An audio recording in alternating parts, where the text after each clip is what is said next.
Mesdames, Messieurs, bonsoir. Je vous remercie de me donner cette opportunité de partager avec vous quelques mots.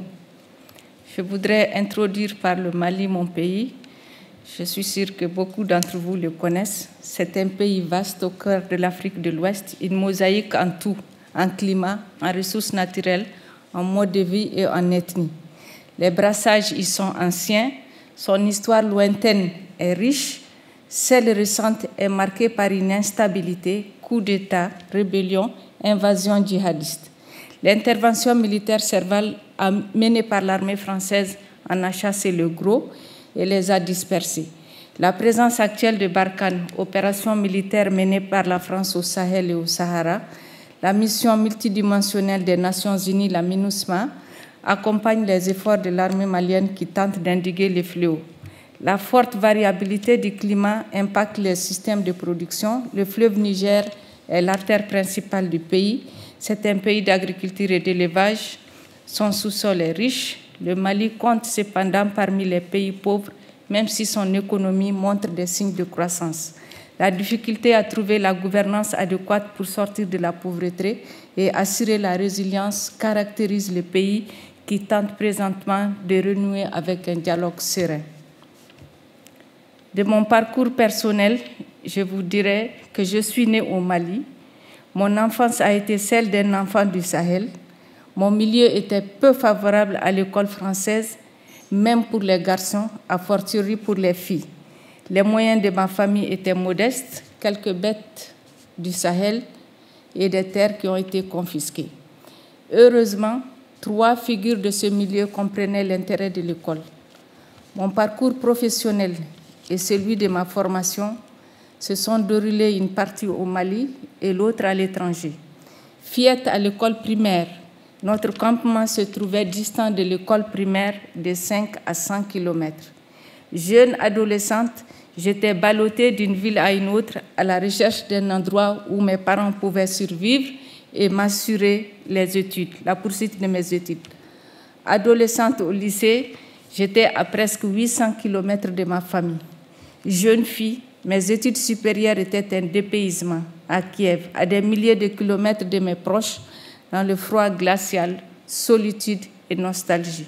Inadaptation à chaque chose, nourriture différente du lait de nos vaches et nos chèvres, frustration de ne pouvoir parler ma langue maternelle.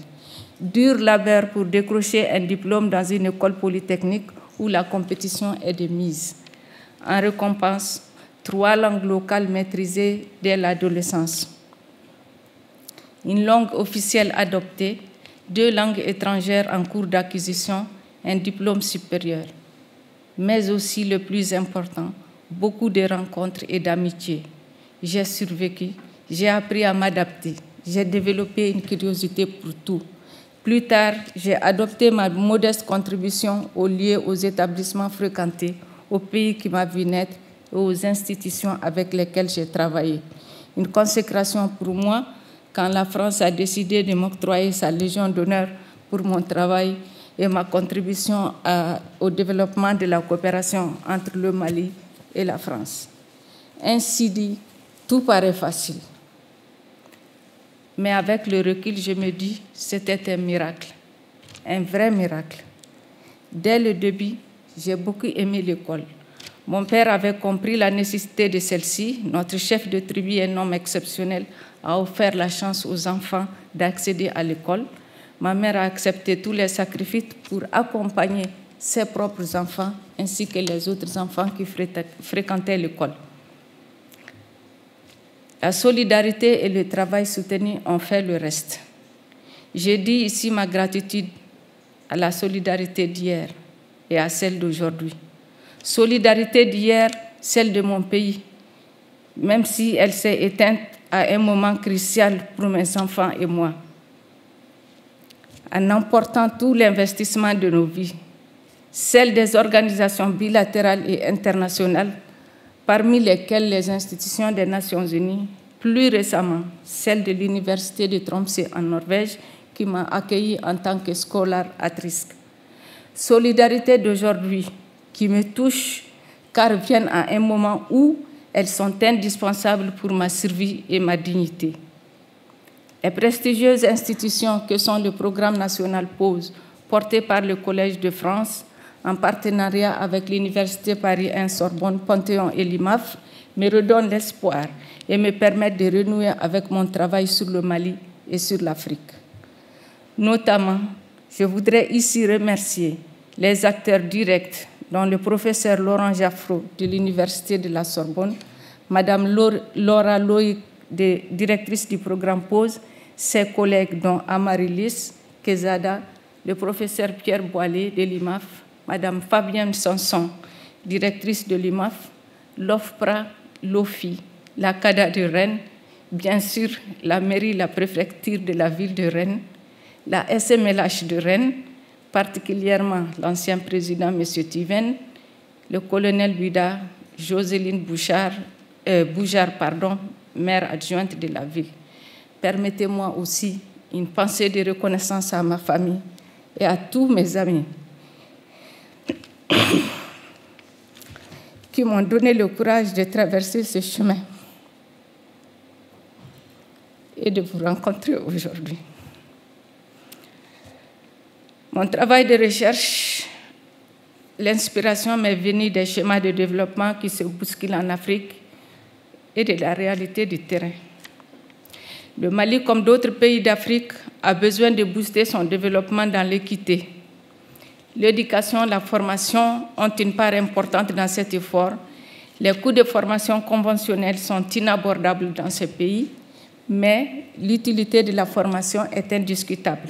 Les systèmes éducatifs de beaucoup de pays africains sont visibles, les limites de ces systèmes sont visibles, capacité d'accueil, inadaptation des curricula aux réalités locales, et aujourd'hui, des études même supérieures ne débouchent plus sur un emploi. Le Mali et l'Afrique ont aujourd'hui réellement besoin de nouvelles solutions. Ce besoin se voit, se ressent et se lit.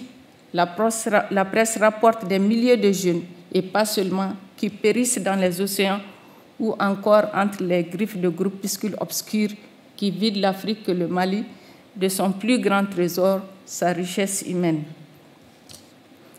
Il faut améliorer l'accès aux services auxquels seule l'éducation, c'est-à-dire l'information et la formation, permet d'accéder pour espérer réduire l'écart entre différentes couches.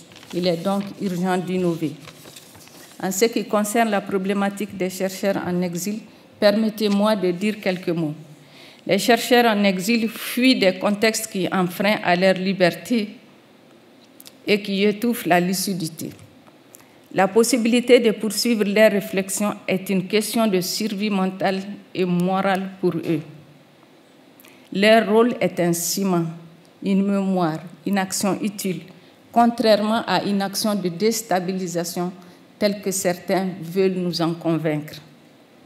Dans le pays d'origine déjà, il est important de promouvoir la protection des droits des chercheurs à travers la solidarité de leurs collègues dans les pays où la démocratie est institutionnalisée, en intervenant dans la défense des chercheurs qui sont privés de leurs droits, lésés ou susceptibles de l'être par leur origine, conviction ou croyance.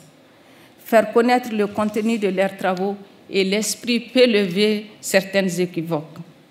La reconnaissance de leurs travaux et leur spécificité, déjà à ce stade, contribuera à convaincre dans le pays d'origine. La jouissance des libertés est nécessaire pour la pleine créativité. Il faut plaidoyer en faveur d'une attention spéciale aux chercheurs, notamment les femmes chercheurs dans les zones de conflit qui sont des zones sans aucune protection pour elles. Une fois contraints à l'exil dans le pays d'accueil, la protection des chercheurs se concrétise par l'octroi de l'asile indispensable. Ce capital humain peut intensifier la recherche par rapport à différents thèmes liés au pays d'origine. Cependant, pour se mettre dans le contexte du pays, les chercheurs en exil ont besoin d'être informés, accompagnés, voire formés. Un cadre de réflexion entre chercheurs en exil d'une part et d'autre part entre eux et ceux du pays d'accueil peut inspirer mutuellement en partageant les expériences, examinant les défis qui se posent aux scientifiques en exil et surtout identifier des pistes pour relever ces défis. Créer des espaces me paraît nécessaire à ce titre. Les rencontres comme celle-ci doivent être encouragées. L'effort de solidarité est indispensable envers les chercheurs en exil. Ils sont dans une situation de fragilité.